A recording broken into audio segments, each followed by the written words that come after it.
વચનામૃત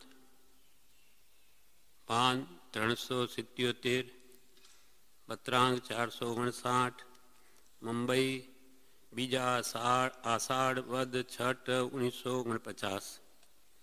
આ પત્ર સૌભાગભાઈ ઉપર છે. કાલે આપણે વાંચી ગયા, એનું વિવેચન બાકી છે. આમાં કે છે, કૃપાલી લખે છે, શ્રી કૃષ્ણાદિકની ક્રિયા ઉદાસીન જેવી હતી. શ્રી કૃષ્ણાદિકની ક્રિયા ઉદાસીન જેવી હતી. જે જીવને સમ્યક્ત્વ ઉત્પન્ન થાય તેને સર્વ પ્રકારની સંસારી ક્રિયા તે સમયે ન હોય એવો કંઈ નિયમ નથી. સમ્યક્ત્વ ઉત્પન્ન થયા પછી સંસારી ક્રિયા રસરહિતપણે થવી સંભવે છે. ઘણું કરી એવી કોઈ પણ ક્રિયા તે જીવની હોતી નથી કે જેથી પરમાર્થને વિશે ભ્રાંતિ થાય. અને જ્યાં સુધી પરમાર્થને વિશે ભ્રાંતિ થાય નહીં ત્યાં સુધી બીજી ક્રિયાથી સમ્યક્ત્વને બાદ થાય નહીં. દ્રષ્ટાંતિ કૃપાલે સમજાવે. સર્પને આ જગતના લોકો પૂજે છે તે વાસ્તવિકપણે પૂજ્ય બુદ્ધિથી પૂજતા નથી, પણ ભયથી પૂજે છે, ભાવથી પૂજતા નથી. અને ઈષ્ટદેવને લોકો અત્યંત ભાવે પૂજે છે. એમ સમ્યક દ્રષ્ટિ જીવ તે સંસારને ભજતો દેખાય છે તે પૂર્વે નિબંધન કરેલા એવા પ્રારબ્ધ કર્મથી દેખાય છે. વાસ્તવિકપણે ભાવથી તે સંસારમાં તેનો પ્રતિબંધ ઘટે નહીં, પૂર્વકર્મના ઉદયરૂપ ભયથી ઘટે છે. જેટલે અંશે ભાવ પ્રતિબંધ ન હોય તેટલે અંશે સમ્યક દ્રષ્ટિ પણ તે જીવને હોય છે. શ્રી કૃષ્ણાદિકની ક્રિયા ઉદાસીન જેવી હતી. એક દ્રષ્ટાંત શ્રી કૃષ્ણના વિશે છે કે શ્રી કૃષ્ણ મહાત્મા કહો પરમાત્મા કહો, કૃપાલી તો બે રીતે પણ સંબોધ્યા છે. તો એકવાર નદી કિનારની બીજી બાજુ એક સંત મહાત્મા આવી ચડ્યા. ત્યારે શ્રી કૃષ્ણની રાણીઓને એવી ઈચ્છા થઈ કે અમે એમને આહાર પાણી આપીએ, પણ ત્યાં જવું કેવી રીતે? નદી આવેલી છે.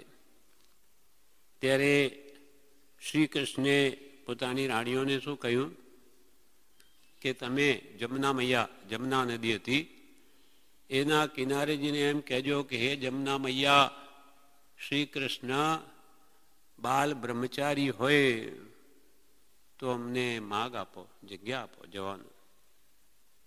આમ રાણીઓને શ્રી કૃષ્ણે કીધેલું. રાણીઓને આશ્ચર્ય થયું કે શ્રી કૃષ્ણ રોજે આપણી સાથે રહેવાવાળા ને બાલ બ્રહ્મચારી કેમ? પૂછ્યું એમને તો કે તમે ત્યાં જઈને કહેજો ને. આપણે મને કહ્યું, જમના મૈયાએ માગ આપ્યો. ત્યાં જઈને મહાત્માને જમાડ્યા અને પૂછ્યું કે શ્રી કૃષ્ણે એવી રીતે કહ્યું છે કે અમે બાલ બ્રહ્મચારી, એ કેમ સમજવું? ત્યારે શ્રી સત્પુરુષ એમ કહે કે એમને મનમાં સંસારમાં રહેવાની કિંચિત ઈચ્છા નથી. ક્ષાયક સમ્યક દ્રષ્ટિ પુરુષ છે, એને નિરંતર છૂટવાના જ ભાવ છે. અનિચ્છાએ અરુચિ પડે એ સંસારમાં રહેલા હોવાથી એમને નવીન કર્મબંધ નથી. એટલે ખાતા છતાં ખાતા નથી, પીતા છતાં પીતા નથી, ભોગવતા છતાં ભોગવતા નથી. એવી શ્રી કૃષ્ણ મહાત્માની સ્થિતિ છે. ત્યારે એને સમજમાં આવ્યું. પછી પાછી એ જ વાત થઈ ગઈ, પણ નદી તો પાછી પાણી આવી ગયું, જમના નદી. હવે અમારે પેલી બાજુ જવું છે તો મહારાજ શું કરવું, કેવી રીતે જવું? તો કે આ જમના મૈયાને એમ કહેજો કે આ મહાત્મા અણાહારી હોય તો જમના મૈયા માગ આપો. હમણાં તો જમાડ્યા ને કે અણાહારી હોય તો તમે કહેજો. કહ્યું જમના મૈયા માગ આપ્યો. આજ શ્રી કૃષ્ણ આવીને કહ્યું કે આ રીતે સમ્યક દ્રષ્ટિ મહાત્માની ક્રિયા સાવ જુદી હોય છે. આ જ વાત પ્રભુ શ્રીજીએ આપણા જૂના ટ્રસ્ટીઓ માણેકજી શેઠ આ બધા હતા તે વખતે જયસિંહભાઈ શેઠ સભામાં બેઠેલા અને પ્રભુશ્રીને એમ પૂછ્યું કે આપના પછી અમારે આધાર કોણ? તો કહે એવો પ્રભુશ્રી જવાબમાં કહે ગાદી ખાલી નથી, એવો બ્રહ્મચારી આપશે જેની આણે જમના મૈયા માગ આપે એવો, જે અમારી સેવામાં 11 વર્ષ રહેશે. આ વાત બ્રહ્મચારીજી જો આવ્યા નથી એને પહેલાં કરેલી પ્રભુશ્રીજી, અને 11 વર્ષ રહેશે તેમ જ બન્યું. બ્રહ્મચારીજી આમ આવજાવ કરતા હતા 77થી 4 વર્ષ. રોજે સાંજે આવે, સવારમાં ચાલ્યા જાય, આખી રાત પ્રભુશ્રી પાસે રહે. પણ એમને થયું કે આ દૂધમાં દહીંમાં કંઈ ભલીવાર ના આવે, એટલે એમને ભાઈને પત્ર લખીને પુત્ર જે એમનો એક બાધક રૂપ હતો તે સોંપી દીધો અને પ્રભુશ્રીની આજ્ઞા લઈને એમની સેવામાં રહી ગયા. તે સંમત છે 1981 અને પ્રભુશ્રીનો દેહ ક્યાંય સંબંધમાં છૂટ્યો 1992. બરોબર જેમ પ્રભુશ્રીએ કહ્યું તેમ બ્રહ્મચારી રાત દિવસ પ્રભુશ્રીની સેવામાં 11 વર્ષ રહ્યા. પણ કેવો બ્રહ્મચારી કે જેની આણે જમના મૈયા માગ આપે એવો પ્રકૃષ્ટ બ્રહ્મ સ્થિતિ છે જેની, એવો બ્રહ્મચારી. એમને એટલો બધો પુરુષાર્થ કરવા છતાં પણ આવા નિષ્ઠિક બ્રહ્મચારી હતા કે સવારથી સાંજ સુધી કોઈ સમય ખાલી નહીં, એટલો બધો જેનો પ્રમાદ અંશે નહીં, છતાં કોઈ થાક નહીં, વળી સ્નાન નહીં કે છે જીવનમાં સ્પંજ પણ નહીં, તો એટલી શક્તિ આવી ક્યાંથી? નિષ્ઠક બ્રહ્મચર્યના પ્રતાપે. તો પ્રભુશ્રીએ તો પહેલાં જ કીધું એના જ્ઞાન બળે. એમ શ્રી કૃષ્ણની ક્રિયા જેમ ઉદાસીન હતી તેમ જ્ઞાનીની ક્રિયા ઉદાસીન હોય છે. વિવેચનમાં બ્રહ્મચારીજી કહે છે, પત્રાંક 459નું વિવેચન, બુદ્ધામૃત ભાગ 2 પાનું 136, શ્રીમદ રાજચંદ્ર આશ્રમ અગાસ આસો 14 સંમત 2009. જેને સમ્યક દર્શન થાય તેને સંસાર પ્રત્યે રુચિ નથી રહેતી. જેને આત્માનું જ્ઞાન થઈ ગયું, આત્મા અનુભવ રસ, અમૃત રસ, સુધારસ આત્માનો જે ચાખ્યો, તેને પછી સંસારના આવા ભૌતિક ઇન્દ્રિય સુખ પ્રત્યે રસ નથી. કોઈ આમાં સ્વાદ નથી, આકર્ષણ નથી. જેને સમ્યક દર્શન થાય તેને સંસાર પ્રત્યે રુચિ નથી રહેતી. પ્રારબ્ધ પ્રમાણે સંસારમાં રહેવું પડે, પણ રુચિ તો મોક્ષ પ્રત્યે હોય છે. રુચિ ફરી ગઈ, આખી દિશા જ ફરી ગઈ. જે દિશામાં કર્મબંધ થતો હોય એનેથી વિપરીત દિશા, સંભાર અને નિર્જરાનો માર્ગ પકડ્યો, આશ્રવ અને બંધનો માર્ગ છોડી દીધો. એટલે પૂર્વનું પશ્ચિમ થઈ ગયું અથવા પશ્ચિમનું પૂર્વ થઈ ગયું. આ સાવ વિપરીત થઈ ગયું.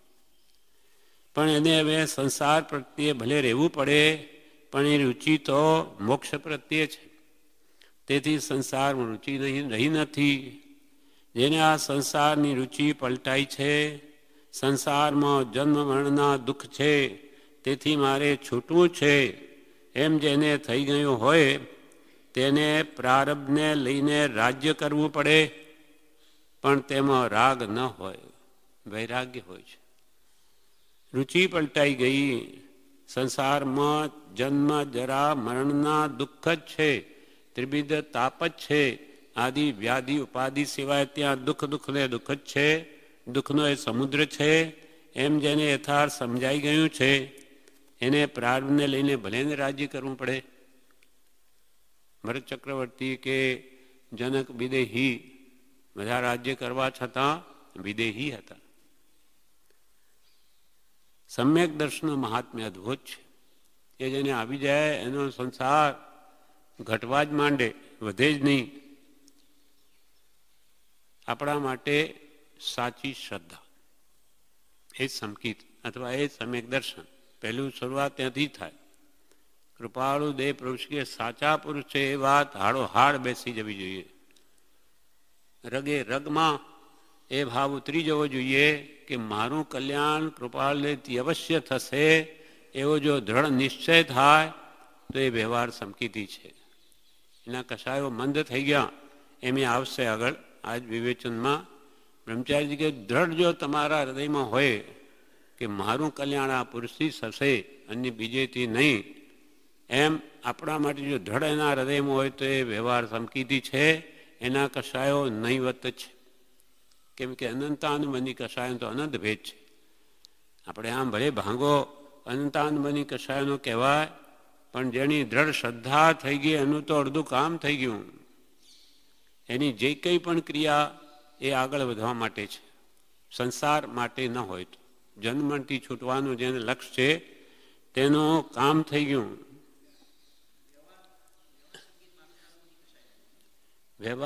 વ્યવહારમાં મંદ થઈ ગયા, સંપૂર્ણ નાશ ન કહેવાય, પણ મંદ કસાય હોય તો જ વ્યવહાર સંકિત થાય.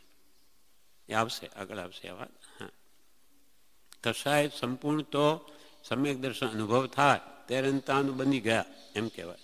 છતાં આ પ્રત્યાખ્યાની સંજોલન તો હોય જ છે. એ તો જેમ જેમ આગળ વધે તેમ જાય. એમ સંસારમાં જન્મ મરણના દુઃખ છે, તેથી મારે છૂટવું છે એમ જેને થઈ ગયું હોય આપણે આ કરવાનું છે. મારે આ સંસારથી છૂટવું એટલે શું? જન્મ મરણના દુઃખથી છૂટવું. મુક્તિ એટલે શું? જન્મથી છુટકારો, એનું નામ મુક્તિ. દુઃખોથી મુક્તિ. જન્મ જરા અને મૃત્યુ મુખ્ય દુઃખના હેતુ. મોટા દુઃખના કારણ જન્મ જરા મરણ જ છે. જન્મ હોય તો ન હોય તો મરણ ક્યાંથી? જન્મ ન હોય તો વૃદ્ધાવસ્થા ક્યાંથી? જન્મ ન તો રોગ ક્યાંથી? એટલે જ્ઞાનીઓને તો જન્મનું મોટું દુઃખ લાગે છે. આપણને મરણનું લાગે, જ્ઞાની જન્મથી ડરે. એમ મારે તો છૂટવું છે એમ જેને થઈ ગયું તેને પ્રારબ્ધને લઈને રાજ્ય કરવું પડે. ઉપાધિ પણ હોય કર્માધીન, પણ તેમાં રાગ ન હોય. એનો અર્થ એમ ન સમજી લઈએ આપણે કે આપણે પણ આ બધું કરીએ છીએ તો આપણો પ્રારબ્ધ છે, આપણે તો છૂટવાનો લક્ષ્ય છે ને. એમ નહીં, જેટલું છોડી શકે એટલું તો છોડે જ. ન છૂટી શકે આ રાજ્ય કરવું પડે. પડે શબ્દ વાપર્યો છે. એક ભાવથી કરે, રુચિથી કરે, અને એક વગર રુચિએ કરવું પડતું, એમાં આસમાન પાતાળનું અંતર છે. કરવું પડે છે, અંતરથી નથી કરવું. આ જ આપણે જ્ઞાનીમાં અંતર છે. એમને રાજ્ય વગેરે કરવું પડે માટે તેમાં રાગ ન હોય, વૈરાગ્ય રહે છે. રાગ દ્વેષ એમને થતા નથી. આપણે જોવું, આપણને રાગ દ્વેષ થાય છે. નિમિત્તાધીન વૃત્તિ ફરી ફરી ચલિત થઈ જાય છે. માટે આપણે એમને જેવું વિચારી ન શકાય કે ભાઈ આપણે ગમે ત્યાં રહીને આપણે છૂટીએ છીએ એમ ન કહેવાય. રાગ દ્વેષ એમને થતા નથી. સમ્યક દર્શન થાય તે સાધુ થઈ જાય એવો નિયમ નથી કે હવે સંકિત થઈ ગયું એટલે એને તો દીક્ષા આપવી જોઈએ, એવો કોઈ નિયમ નથી. સમ્યક દર્શન વાળો મુનિ હોય, શ્રાવક હોય, અથવા વ્રત ન પાળતો એવો અવિરતિ પણ હોય છે. મુનિ હોય તો છઠ્ઠે ગુણ સ્થાન કે આત્મજ્ઞાન સહિત, અને શ્રાવક હોય કામદેવ, આનંદ શ્રાવક દેવા કે ઊંચી દશાએ પહોંચેલા ભરત ચક્રવર્તી જેવા, એ બધા શ્રાવક છે. એ સૈનિક મહારાજા કૃષ્ણ મહારાજા એ ભલે ને, પણ એ તો ક્ષાયક સમ્યક દ્રષ્ટિ છે. ભલે ને વ્રત ન પાળતો હોય, અબિરત સમ્યક દ્રષ્ટિ હોય. શ્રી કૃષ્ણ સૈનિક જેવા વ્રત નથી, પચખાણ નહીં, ત્યાગ વસ્તુ કોઈનો, મહાપદ્મ તીર્થંકર થશે શ્રેણીક ઠાણાંક જોઈ લો. ઠાણાંક સૂત્રમાં કે જોઈ લો. કૃપાલ ભગવાનની દ્વાદ સાંગીનું ત્રીજું સૂત્ર, પહેલું આચારાંક, બીજું સુગણાંક, ત્રીજું ઠાણાંક. એમાં જોઈ લો કે આ આવે છે. અવિરતિ નથી. એક નાનો સરખો પણ ત્યાગ નથી લઈ શકતા. કેમ? તો કે નરકાયુષનો બંધ થયેલો છે. સમ્યક દર્શન વાળો મુનિ હોય, શ્રાવક હોય, અથવા વ્રત ન પાળતો એવો અવિરતિ પણ હોય છે. પૂર્વ પ્રારબ્ધને લઈને જે કરવું પડે તે કરે, પણ ભાવના એની ફરી ગઈ છે, અંદરથી જુદો છે. બહારથી બધું કરતું દેખાય, વ્યવસાય પણ વેપાર પણ પાલીને કરવા પડતા, પણ અમારી બધી ક્રિયા દેવા માટે થતી હશે, જગતના જીવોને લેવા માટે થાય છે. આપણને તો ઉપરથી એમ લાગે શું કામ બેઠા અહીંયા દુકાને, એમને કમાવા બેઠા, લેવા, પણ અંતર સાવ જુદું છે. અમારે તો બધી દેણદારી પતાવવી છે, એના માટે અમે બેઠા છીએ. જ્ઞાનીની અંતરંગ દશા એની ઓળખાણ, અંતર દશા એ જ એની ઓળખાણ છે. એ તો કોઈ વિરલા જ જાણી શકે. પ્રભુશ્રી જેવા કે સૌભાગભાઈ જેવાની અંતરંગ આત્મા દશા ઘણી યોગ્યતા હશી, મુમુક્ષુતા હતી, માટે મુમુક્ષુના નેત્રો મહાત્માને ઓળખી લે છે. બધાનું ગજું નથી, જ્ઞાની ઓળખાય. અને જ્ઞાનીની ઓળખાણ સુલભ હોત તો નિર્વાણ પણ સુલભ હોત. સમ્યક પૂર્વ પ્રારંભને લઈને જે કરવું પડે તે કરે, પણ ભાવના એની ફરી ગઈ છે. મોહનીય કર્મના બે ભેદ છે, દર્શન મોહનીય અને ચારિત્ર મોહનીય. અહીંયા ગાથા બ્રહ્મચારીજી કહી, દર્શન મોહ વ્યતીત થઈ ઉપજો બોધજે, દેહ ભિન્ન કે બળ ચૈતન્યનું જ્ઞાન જો, તેથી પ્રક્ષીણ ચારિત્ર મોહ વિલોકીએ, વર્તે એવો શુદ્ધ સ્વરૂપનું ધ્યાન જો, અપૂર્વ અવસર એવો ક્યારે આવશે. દર્શન મોહ વ્યતીત થઈ, દર્શન મોહ જેનો ગયો, વ્યતીત થઈને ઉપજો બોધ જે સમાજ એમના આવી, શું? દેહ ભિન્ન કેવળ ચૈતન્યનું જ્ઞાન, દેહથી ભિન્ન કેવળ ચૈતન્ય એટલે આત્માનું જ્ઞાન જેને થઈ ગયું, તેથી પ્રક્ષીણ ચારિત્ર મોહ વિલોકીય. ચારિત્ર મોહ કેવો થઈ ગયો?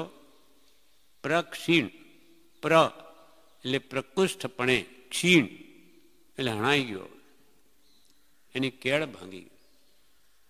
દર્શન મોહ ગયો એટલે ચારિત્ર મોહની કેળ ભાંગી ગઈ. હવે મરવાના ક્રમમાં જ છે.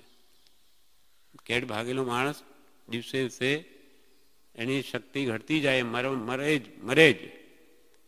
એનું મૂળિયું જે મિથ્યાત્વનું જે કપાઈ જવાથી હવે ઝાડ જેમ સુકાવામાં હોય તેમ જેનો દર્શનમો ગયો એનો ચારિત્રમો અવશ્ય જશે જ. તેથી પ્રક્ષીણ ચારિત્રમો વિલોકીએ, તેનો ચારિત્રમો પ્રકૃષ્ટપણે ક્ષીણ થઈ ગયો એમ જોઈએ છીએ. વર્તે એવું શુદ્ધ સ્વરૂપનું ધ્યાન જો. કેમ ચારિત્રમો ઓછો થઈ ગયો, પ્રકૃષ્ટ ક્ષીણ? તો કે વર્તે એવું, શું વર્તે? શુદ્ધ સ્વરૂપનું ધ્યાન વર્તે. એટલે પ્રતિ ક્ષણે પ્રતિ સમયે એના ચારિત્રમોના જે રાગદ્વેષના પરિણામ છે ઘટતા જ જાય છે. આત્માની અનંત ગુણ શક્તિ કૃપા કે સમય સમયે અનંત ગુણ વિશિષ્ટ દશા વધે છે. સમય સમય પ્રભુશ્રી ઊભા છે રાજ મંદિરમાં અને આટા મારે છે શાંતિ સ્થાન ઉપર. જેવા ફરીને રાજમંદિર આવા ત્યાં બ્રહ્મચારી ઊભા છે. બ્રહ્મચારી મનમાં વિકલ્પ જ એવો થયો કે પ્રભુશ્રીની દશા હવે ક્યાં કેટલી ઊંચી ક્યાં હશે. તરત જ પ્રભુશ્રી જે પાસે આવ્યા શું બોલ્યા? સમય સમયે અનંત ગુણ વિશિષ્ટ દશા વધે છે. એમને પૂછ્યું નથી બ્રહ્મચારીજીએ, મનમાં વિકલ્પ થયો કે સમય સમયે, એટલે તે વિચાર કર્યો એટલામાં તો હમણાંમાં તો કેટલી દશા વધી ગઈ. આ બધી આપણી કલ્પનાની બહારની વસ્તુ છે. એટલે અહીંયા કે છે વર્તે એવું શુદ્ધ સ્વરૂપનું ધ્યાન જો, એ દર્શન મોનીય જાય તો સમ્યક દર્શન થાય છે. દર્શન મોહ એટલે દર્શન દેખે ને મોહે, દેખે ને મોહે. મિથ્યાત્વ અજ્ઞાન એવું ભયંકર છે કે જ્યાં જ્યાં એની દ્રષ્ટિ પડે ત્યાં એને મોહ થાય, રાગ થાય. મિથ્યા માન્યતા છે. આપણને દેહ પ્રત્યે દેહ દેખાય છે એટલે એના પ્રત્યે રાગ થયા વગર રહેતો નથી. એટલે એને દેખત ભૂલી પણ કહી, દેખે ને ભૂલે, દેખે ને ભૂલે. કેમ કે એની દ્રષ્ટિ જ પર્યાય દ્રષ્ટિ છે. એટલે દર્શન મોનીએ જાય તો સમ્યક દર્શન થાય. સમ્યક એટલે સબળું દર્શન, જેમ છે તેમ દેખાય. પુરુષ કે એમને આત્મા દેખાય અને આપણને શરીર દેખાય. આત્માનું ઓળખાણ થાય ત્યારે પૂતગલના પ્રપંચો પ્રત્યે ન જાય. આત્માનું ઓળખાણ થાય, અહીંયા સમ્યક દર્શનની વાત આવી, આત્માનો અનુભવ એ થાય કે પછી પૂતગલના પ્રપંચો પ્રત્યે ન જાય. ધન, કુટુંબ, સગાવાલા એ બધા પૂતગલના પ્રપંચો છે. સંસારની કોઈ પણ ક્રિયા તે પૂતગલની છે. એટલે ચિદાનંદજી મહારાજ શું લખે કાવ્યમાં? પૂતગલ ખાણો, પૂતગલ પીણો, પૂતગલ હું તી કાયા. પૂતગલ ખાણો, રોટલી કે કંઈ પણ ખાઈએ શું છે? પૂતગલ. જે કંઈ પણ રૂપી પદાર્થ છે બધા જ પૂતગલ આપણને દેખાય છે. તે પૂતગલ ખાણો, પૂતગલ પીણો, પૂતગલ હું તી કાયા. કાયા શાની બનેલી? પૂતગલ પરમાણુની જડ. પૂતગલ કો સબ લેણો દેણો, કોઈ પણ લઈએ પૂતગલ જ લેવાય, કેમ કે રૂપિયે છે, દઈએ તે પણ પૂતગલ. પૂતગલ કો સબ લેણો દેણો, પૂતગલ મેં હી જાય. આપણું શરીર નાશ પામીને ક્યાં જાય? પૂતગલમાં. પૂતગલમાંથી નીકળી પૂતગલમાં જાય. પૂતગલ મેં હી જાય સંતો દેખીએ બે, પરગટ પૂતગલ જાલ તમાસા.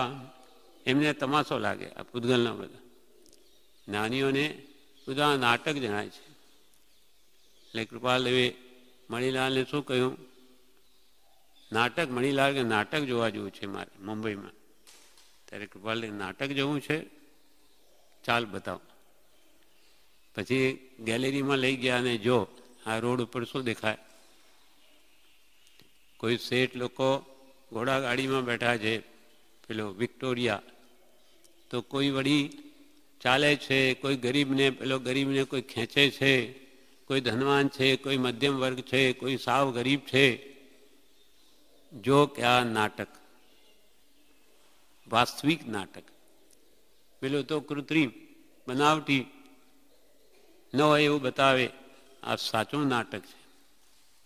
પછી કે જે તે દિવસે જોવા ગયેલા પણ એમના મનમાં એવું જ રહ્યું કે આ ખોટું નાટક છે, બનાવ કૃત્રિમ ને પેલું સાચું. પછીથી કે બધી નાટકની ઈચ્છા જ મટી ગઈ. એમ આત્માનું ઓળખાણ થાય ત્યારે પૂતગલના પ્રપંચો પ્રત્યે ન જાય.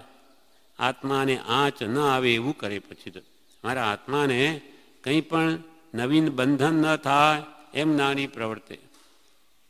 એની માન્યતા ફરી જાય. માન્યતાનો ફેર, એનું નામ સંકિત. દેહમાં આત્મબુદ્ધિ, એ આત્મામાં આત્મબુદ્ધિ. અહીંયા બેસતા શંકરભાઈ ભગત કૃપાલદેવને જોયેલા, પ્રભુશ્રીને જોયેલા. 15 વર્ષની ઉંમરમાં કૃપાલદેવનો સમાગમ, પ્રભુશ્રી પાસે ઘણા રહ્યા. પછી બ્રહ્મચારી પાસે પણ હતા, એને જોયેલા છે. અહીંયા બેસતા મોક્ષમાળાના પાઠ બોલતા. આ 56ના પત્ર પછી એવા એમનો અવાજ જ કંઠને બોલવાની ઢબ એટલી સુંદર હતી કે બહુ જ પ્રિય લાગે, એને બોલતા જ રહે. પછી આમ એકવાર એમણે એમ કહ્યું વાતમાં કે આ માર્ગમાં શું છે? કંઈ જ નથી. આપણે શું કરવાનું છે? આપણે આમ ઊભા છીએ, આમ ફરી જવાનું. જેમ માનતા હોય તેમ આપણી માન્યતા મૂકી દેવી. નાની કહે તે સાચું, બસ એટલું કરવાનું છે. નાની કહે તું દેહ નહીં તો હું દેહ નહીં, હું આત્મા તો હું આત્મા. કહે તો માનીએ ને આપણે, કે એકદમ આપણી શ્રદ્ધા ન ફરે, પણ નાનીના કહેવાય તો માનીએ ને બસ થઈ ગયું છે. શું કે કેમ કે એટલું બધું જોયેલું છે પ્રભુશ્રી પાસે. એટલે કે માર્ગ સરળ છે પણ પ્રાપ્તિનો જોગ મળવો દુર્લભ છે. સત એ કંઈ દૂર નથી પણ દૂર લાગે છે, કેમ કે એ જીવનો મોહ છે. આપણું મોહનીય કર્મ બહુ બળવાન છે. એટલે મિથ્યાત્વને લઈને આ દર્શન મોહ, એને લઈને આપણને સંસાર છોડવો કેમ જાણે, એને લઈને જ ચારિત્ર મોહ છે. રાગદ્વેષતાને લઈને, અજ્ઞાનને લઈને. જ્ઞાન નથી આત્માનું, એટલે આ પર પદાર્થોને જ એનું સ્વરૂપ મનાય, આપણને એના પ્રત્યે આપણને મોહ થાય, બસ ત્યાંથી બધું ઊંધું છે. એટલે આત્માને આંચ ના આવે એમ જ્ઞાની કરે, એની માન્યતા ફરી જાય. ઈચ્છા એને ન હોય છતાં બાંધેલું કર્મ હોય, તેથી એને પ્રવૃત્તિ કરવી પડે. ભલે ઈચ્છા ન હોય, પણ એને જે કર્મો બાંધ્યા તે તો એને ભોગવવા જ પડે.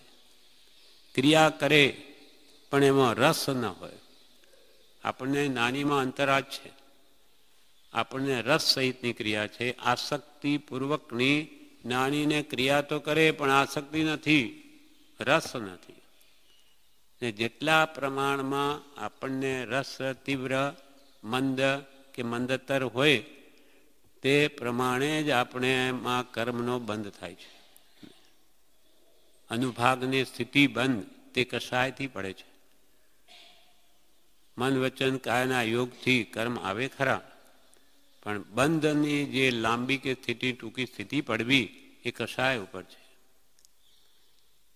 એટલે મોહનીય કર્મ જ બંધનું કારણ છે. મિથ્યાત્વે દર્શન મોહ અને રાગ બે ચારિત્ર મોહ કશાય. એટલે કૃપાલે આત્મસિદ્ધિમાં કહી દીધો, આ બધા કર્મો ભગવાને 8માં ભણ્યા. 8 કર્મ.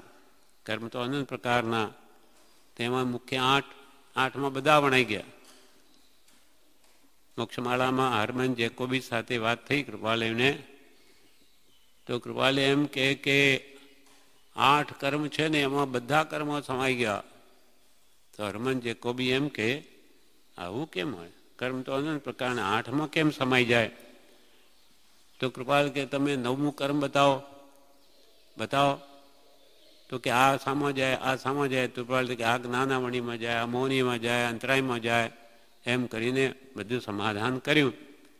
એટલે હરમન જેકોબી કહે કે આ તો મહાવીરના કહેવાની અદ્ભુત ચમત્કૃતિ છે. અનંત કર્મોને 8માં સમાવી દીધા.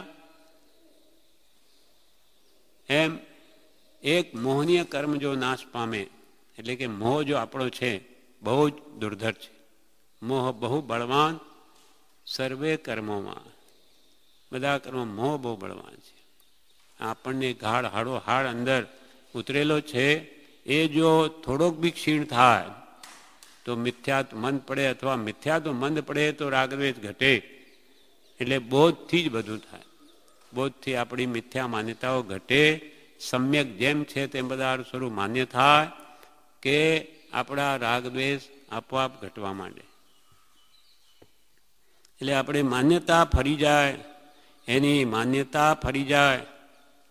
માન્યતા એટલે શ્રદ્ધા, વિશ્વાસ ફરી ગઈ, શ્રદ્ધા બીજી થઈ ગઈ. સુખ સંસારમાં નહીં, સુખ આત્મામાં છે એનું ફરી ગયું બધું. ઈચ્છા એને ન હોય છતાં બાંધેલું કર્મ હોય, તેથી એને પ્રવૃત્તિ કરવી પડે. ક્રિયા કરે પણ એમાં રસ ન રહે. મુમુક્ષુ કહે દર્શનમાં ગયા પછી કર્મ બંધાય કે? દર્શનમાં એટલે મિથ્યાત્વ, અજ્ઞાન, એ ગયા પછી કર્મ બંધાય કે? મુમુક્ષુએ પૂછ્યું. ત્યારે પૂજ્યશ્રી કહે કર્મ તો બંધાય છે. જ્યાં સુધી મોહનીય છે ત્યાં સુધી કર્મ તો બંધાય છે. મોહનીય કર્મ છે ત્યાં સુધી કર્મ તો આવે. દર્શન મોહને લઈને લાંબી કર્મ સ્થિતિ પડતી હતી તે તો ક્ષય થઈ ગઈ છે. તેથી ચારિત્ર મોહ પણ શિથિલ થઈ જાય છે. સમ્યક દર્શન થયા પછી નવા કર્મ નથી બંધાતા એમ કહે તોય ચાલે. એને નવા બંધાય તોય નહીં જેવા શિથિલ બંધ પડે. સમ્યક દર્શન થયા પછી ચારિત્રમો રહે તે નહીં જેવો છે, બહુ પ્રક્ષીણ થઈ જાય છે. કર્મ તો કે બંધાય છે, કેમ કે હજુ મોહનીય કર્મ છે. મોહનીય કર્મ જેનું ગયું તેને નથી બંધાતા. તીર્થંકરોને પણ કેવડીઓને કર્મ તો આવે, મન વચન કાયના યોગથી આવે, પણ એમાં મોહ નહીં હોવાથી એમના એક સમય આવે, બીજા સમય ભોગવા, ત્રીજે સમય તો ખરી જાય છે. એટલે જ્યાં સુધી મૌન્ય કર્મ છે ત્યાં સુધી કર્મ બંધાય, પણ દર્શન મોહને લઈને ખૂબ લાંબી સ્થિતિ પડતી હતી. વધારે કેટલી સ્થિતિ પડે? 70 કોડા કોડી, 70 કોડા કોડી, કોઈની 40 કોડા કોડી, 30 કોડા કોડી, 20 કોડા કોડી, એ બીજા કર્મોની સ્થિતિ છે. પણ સૌથી વધારે આ દર્શન મોહની 70 કોડા કોડી, 70 કરોડ ને 70 કરોડને ગુણાકાર કરીએ તે લાંબામાં લાંબી સ્થિતિ આ મિથ્યાત્વની છે, દર્શન મોહની. તો કે એને સમ્યક દર્શન થયા પછી દર્શન મોહને લઈને લાંબી કર્મ સ્થિતિ પડતી હતી, તે તો ક્ષય થઈ ગઈ છે. તેથી ચારિત્રમાં પણ શિથિલ થઈ જાય. અને પાછળ બળ, રાગની સ્થિતિ પાછળ બળ કોનું છે? મિથ્યાત્વનું, અજ્ઞાનનું. એટલે એ પીઠ બળ જતું રહ્યું એટલે ચારિત્રમાં ઢીલો પડી જાય છે. તેથી ચારિત્રમાં પણ શિથિલ થઈ જાય છે. સમ્યક દર્શન થયા પછી નવા કર્મ નથી બંધાતા એમ કહે તોય ચાલે, અને નવા બંધાય તોય નહીં જવા, જ્ઞાન ધ્યાનથી ખપી જાય. એટલે આપણે ચૈત્યવંદનમાં અપોસી હોય બંધો, આ પ્રતિક્રમણ નિધમ ધસમ ન કુણી. સમ્યક દ્રષ્ટિને અપોસી કે અલ્પ માત્ર કર્મબંધ થાય. કેમ કે મૌનીયનો હજુ સદભાવ છે, મન વચન કાયના યોગ છે, એટલે અપોસી હોય બંધો, પણ નિધમ ધસમ ન કુણઈ, નિર્ધ્વંસ પરિણામ, મારી નાખો, ફાડી નાખો એવા એને ન થાય. જે અનંત સંસાર વધારે એવા ભાવ સમ્યક દ્રષ્ટિને થાય જ નહીં. એટલે કે છે એને નવા બંધાય તોય નહીં જેવા, શિથિલ બંધ પડે એટલે એને એ જ્ઞાન ધ્યાનથી કપાવી નાખે એવા હોય. સમ્યક દર્શન થયા પછી ચારિત્રમાં રહે છે તે નહીં જેવો છે, રાયના દાણા જેવું બહુ પ્રક્ષીણ થઈ જાય છે. સત વસ્તુ છે તે ગમે ત્યાંને પ્રાપ્ત થઈ શકે છે. સત એટલે આત્મા, અને સત એટલે ત્રણેય કાળ જે રહે તે સત છે. સત એટલે જેનું હોવાપણું ત્રણેય કાળ છે તે બધી વસ્તુ સત છે.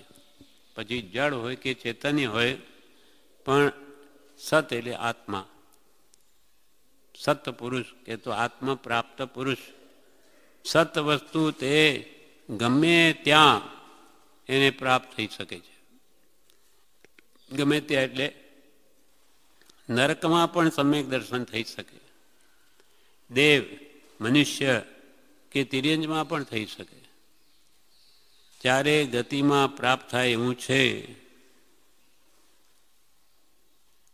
ચારે ગતિમાં પ્રાપ્ત થાય એવું છે. માછલાની વાત આવે. એક શેઠનો પુત્ર, શેઠ એને કહે તું ભાઈ ભગવાનના દર્શન કર રોજ, પણ નથી બેસતું, એને ગમતું નથી. પિતાને એમ થાય કોઈ રીતે આ પણ ધર્મ પામે, પણ એને તો ઉતરતી નથી વાત. ઘરમાં મંદિર કર્યું કે ભાઈ દર્શન તો કર, તોય નહીં. એટલે પછી એણે મંદિર ક્યાં રાખ્યું? એવા બારણાની આગળ જ એકદમ ઘરમાં પ્રવેશ કરે ત્યારે તો કરશે, તોય એને તો નહીં કરે. એટલે પછી એને બારણું નાનું કરાવ્યું. એટલે આમ જાય તો નમીન તો જાય, અને નજર તો મૂર્તિ પર પડે જ. હવે સંસ્કાર એને પડતા યાર ધ્યાનથી મરી અને માછલું થાય છે, મછલી. હવે સ્વયંભૂ રમણ સમુદ્રમાં કંઈ થયું છે માછલું, ત્યાં બધા જ આકારના માછલા હોય, મૂર્તિના આકારના હોય છે. એમ આવે છે મૂર્તિના આકારના માછલા હોય. તે માછલું એક દિવસ જોતાં જોતાં આ એવું મૂર્તિના આકારનું માછલું જોયું અને પેલા શેઠના પુત્રને જાતિ સમણ જ્ઞાન થઈ ગયા. આવું તો મેં ક્યાંય જોયું છે, આવું તો મેં ક્યાંય જોયું છે. એ વિચારતા વિચારતા જાતિ સમણ જ્ઞાન થઈ ગયું પૂર્વ ભાવનું.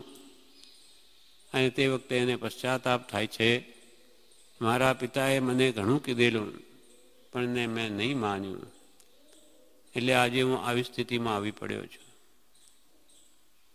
પણ બધા સંસ્કાર ધર્મ શું, જૈન કુલમાં જન્મેલો, ઘરમાં હતા એટલે એને થયું કે હવે હું બસ આહાર પાણીનો ત્યાગ કરું, દેહ છોડી દઉં અને ઉત્તમ ગતિને પામું. અહીંયા તો હું હવે આ માછલા જ ખાવાના, એ મારાથી હવે નહીં થાય. ખ્યાલમાં આવી ગઈ વસ્તુ.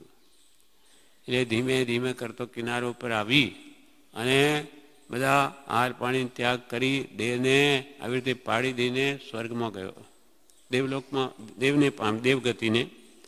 એમ સમ્યક દર્શન એટલે શ્રદ્ધારૂપ સંકિત એ બધી ગતિમાં થઈ શકે છે, પણ યોગ્યતા આવવી જોઈએ. કોઈ જાતિ સ્મરણથી પામે અથવા વૈરાગ ઉપશમની યોગ્યતા આવવી જોઈએ. સહાયક કરવું હોય તે તો મનુષ્ય ભાવમાં જ થઈ શકે છે.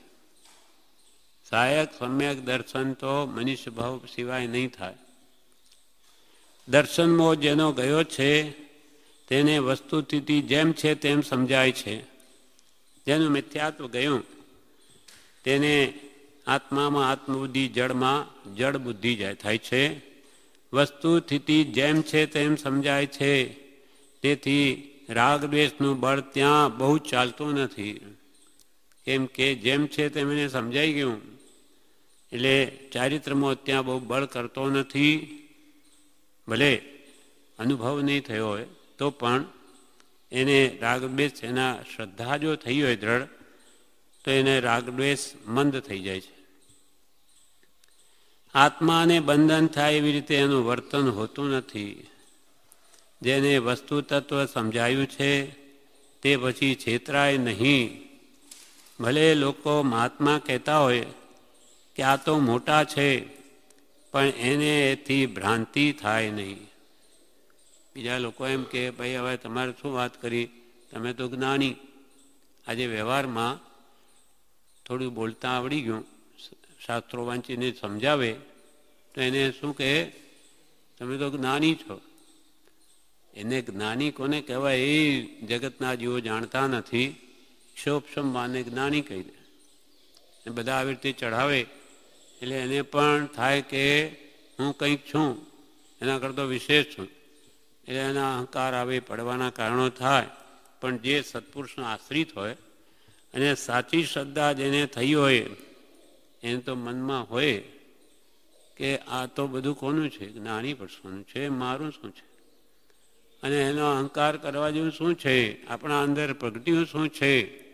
વાંચતા અને બોલતા તો બધાને આવડી જાય, પણ આ વર્તનમાં મૂકવું અઘરું છે. એ જે મૂકે તે જ ખરો સમ્યક દ્રષ્ટિ બને. એટલે એને એવો અહંકાર ના આવે. એ જ વાત ત્યાં કરે છે કે ભલે લોકો એને મહાત્મા કહેતા હોય, આ તો મોટા છે, પણ એને એથી ભ્રાંતિ થાય નહીં. મોટા કોણ? સમ્યક દ્રષ્ટિ મહાત્માઓ. આવી રીતે જગત એને સમકીથી કહે તેથી કહીએ મોટાઈ માને નહીં. પોતાને સાચી માન્યતા થઈ છે તે છૂટે નહીં. સાચું શ્રદ્ધાંત જાય નહીં, એ બીજામાં તણાઈ ના જાય. લોકો માન આપતા હોય તો કે હો ત્યાં તો માન પાન ખાન બધું છે ને અહીંયા તો કોઈ ભાવે પૂછતા નથી. નહીં, એને સત વસ્તુ સમજાય છે.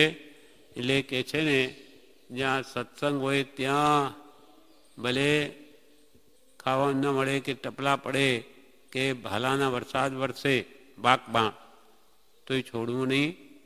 અને જ્યાં લાણી થતી હોય ભલે સોનાની કે ગમે તે, પણ ત્યાં જવું નહીં. સાચી માન્યતા થઈ છે તે છૂટે નહીં, બીજામાં તણાઈ ન જાય. પરમાર્થમાં એને શંકા ન પડે. સાચું શ્રદ્ધાન શું છે કે તત્વાર શ્રદ્ધાનમ સમ્યક દર્શનમ. જ્ઞાની પુરુષોએ જે આપણને 6 પદ આદિ તત્વ સમજાવ્યું એમાં એને શંકા ન હોય. નિશંકિત અંગ સમ્યક દ્રષ્ટિનું. ભગવાન કહ્યું સત્ય જ છે, મને નથી સમજાતું, એ મારી કમજોરી છે. એનું જેને હૃદયમાં હોય એટલે કે છે પરમાર્થમાં એને શંકા ન પડે. સમ્યક દર્શન એવું નથી કે જે નાશ પામી જાય. સમજીને વસ્તુ ગ્રહણ કરી છે, તેથી કંઈ બીજાને નમસ્કાર કરવાથી સમ્યક દર્શન જતું રહે એવું નથી. વ્યવહારમાં બેઠા હોઈએ તો અમુક સમાજ સાથે ચાલવું પણ પડે. કહેવાતા ગુરુઓને એના આવે ગામમાં એટલે સાથે જવું પણ પડે. પણ અંતરમાં માનો ઉપરથી હાથ પણ જોડવા પડે, પણ અંતરથી એના પ્રત્યે શ્રદ્ધા જ નથી. એ વાત કરે છે કે સમજીને વસ્તુ ગ્રહણ કરી છે, તેથી કંઈ બીજાને નમસ્કાર કરવાથી સમ્યક દર્શન જતું રહે એવું નથી. તમે ત્યાં આપણા સાથે ગયા હોય તો આમ આપણે હાથ જોડવા પડ્યા હોય, પણ અંતરથી હું મારા કૃપાલદેવને નમસ્કાર કરું છું, અથવા સાચા હોય તો એમને નમસ્કાર, નહીં તો નહીં. હેમચંદ્રાચાર્ય એમ કર્યું છે. અહીંયા આપે છે બ્રહ્મચારી કહે છે, હેમચંદ્રાચાર્ય કુમારપાલ સાથે મહાદેવના મંદિરે ગયા. લોકો એમ કહેવા લાગ્યા કે આ છે ને હેમચંદ્રાચાર્ય બ્રાહ્મણો કે મહાદેવને માનતા જ નથી. ત્યારે કુમારપાલ રાજાએ કહ્યું કે આપ મંદિરમાં પધારશો? તો કે હા. ત્યાં જઈને શું કહ્યું એમણે? હેમચંદ્રાચાર્ય ત્યાં લોકોએ કહ્યું કે મહાદેવને નમસ્કાર કરો. તે વખતે હેમચંદ્રાચાર્યે જેના રાગ દ્વેષ ક્ષય પામ્યા છે તે મહાદેવને હું નમસ્કાર કરું છું. જેના રાગ દ્વેષ ગયા તે ખરેખર મહાદેવ જ છે, મહાન દેવ છે, એને મારા નમસ્કાર છે. ભાવથી કર્યા, ભાવથી એમ કર્યું. હવે દ્રવ્યથી લોકો જાણે એ તો હાથ જોડ્યા છે. અને અપેક્ષાએ તો એ કે છે શંકર પણ તીર્થંકર થશે, એવું પણ કંઈક આવે છે.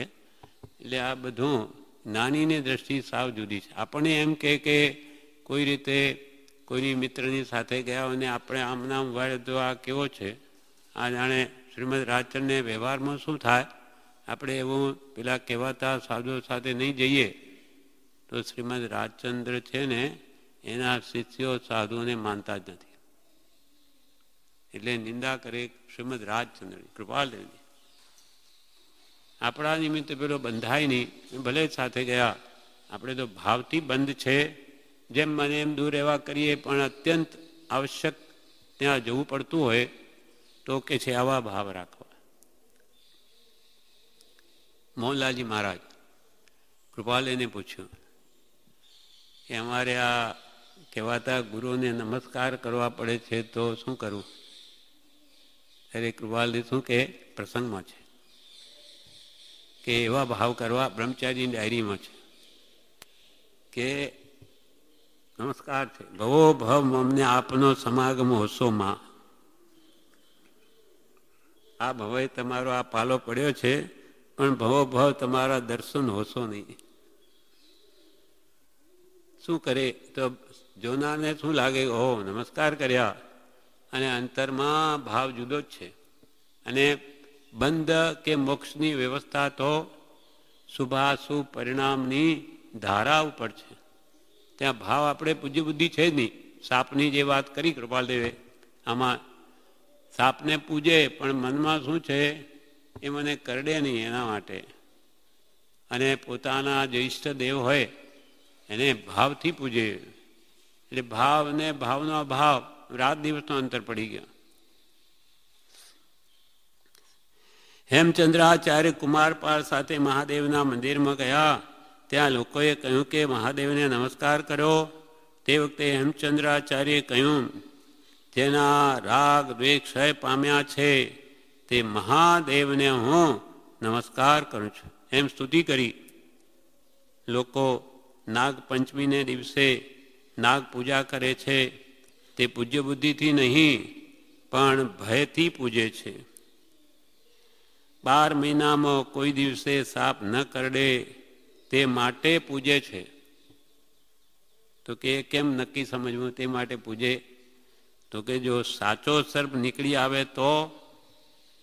તો પૂજે, તો પકડીને બહાર નાખી આવે. જો સાચો સર્પ નીકળી આવે તો બહાર જ નાખી આવે. ઈષ્ટદેવને તો ભાવથી પૂજે છે. સર્પની પૂજા ભયથી કરે છે, તેમાં રસ નથી. તેમ સમ્યક દર્શનીને સંસારમાં રસ નથી હોતો. ભાવથી એ સંસારને ભજતો નથી, રુચિ નથી બિલકુલ. રુચિ અનુયાયી વીર્ય ચરણ ધારા સદે, પણ આ આખું સાવ જુદું છે જ્ઞાનીના. ભાવથી એ સંસારને ભજતો નથી. સંસારમાં રહેલો દેખાય છે, પણ એનું હૃદય ભગવાન પાસે છે. ગાંધીજી જેવાને આવો અનુભવ થયો. કૃપાલય સાથે 2 વર્ષનો ગાઢ સમાગમ રહે છે. પેઢી આવે છે ગાંધી. ત્યાં જોઈએ તો એકદમ કૃપાલય આ લાખોના સોદાની વાત કરી અને તરત જ આત્મધ્યાનમાં ઉતરી જાય કે ગૂઢ તત્વની વાત લખવા બેસી જાય. તો ગાંધીજી કહે એ જાત વેપારીની નહીં પણ શ્રેષ્ઠ તત્વજ્ઞાનીની છે. તત્વજ્ઞાની છે. આ તો કરવું પડે છે. એની રુચિ તો ત્યાં છે. અને આવું મન જો એકદમ કન્ટિન્યુઅસ તેમાં નહીં રહેતું હોય તો એક શબ્દ ન લખાય.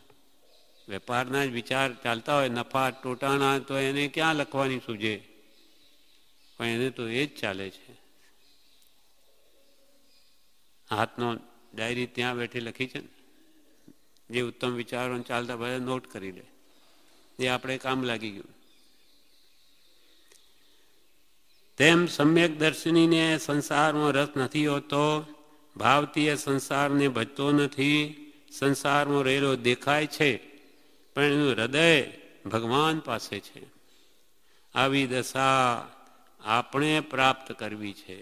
બ્રહ્મચારી શું કહે? ભગવાન તો કરી ગયા, પણ આપણે કર્મોદય તો દરેકને આવે, જ્યાં ત્યાં રહેવું થાય, પ્રસંગો અનેક આવે. પણ આપણી દશા પણ આપણે આવી કરવી છે.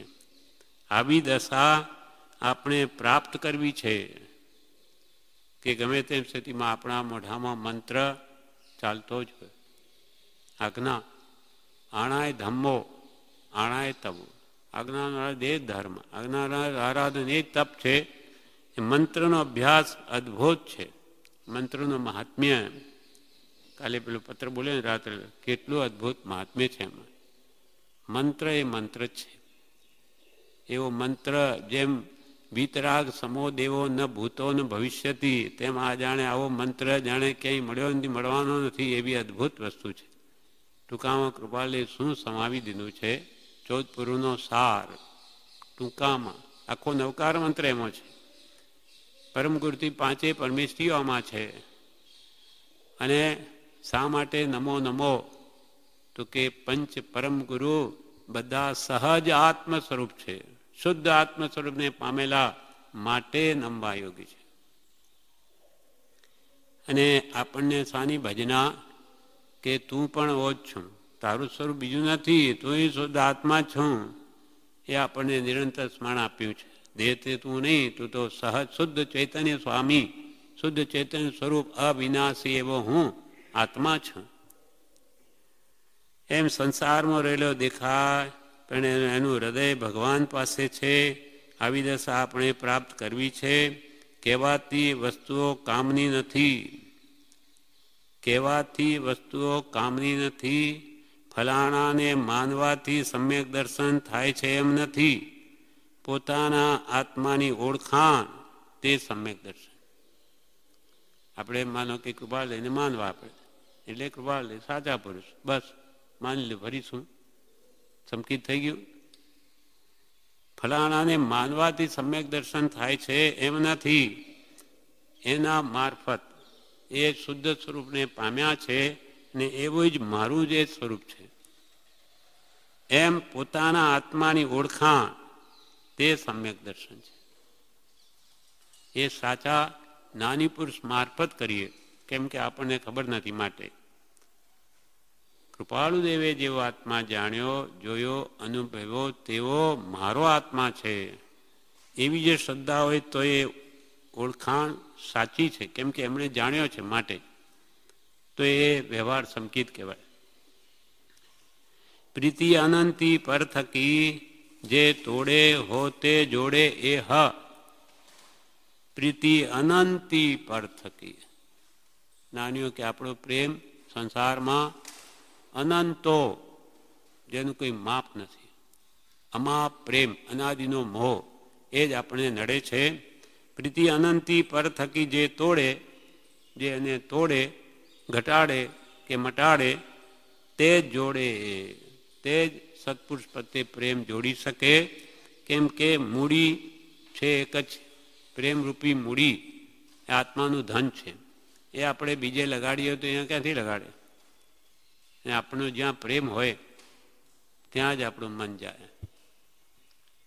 આપણી પ્રીતિ સંસારમાં દરેકની મોહને લઈને હોય જ છે.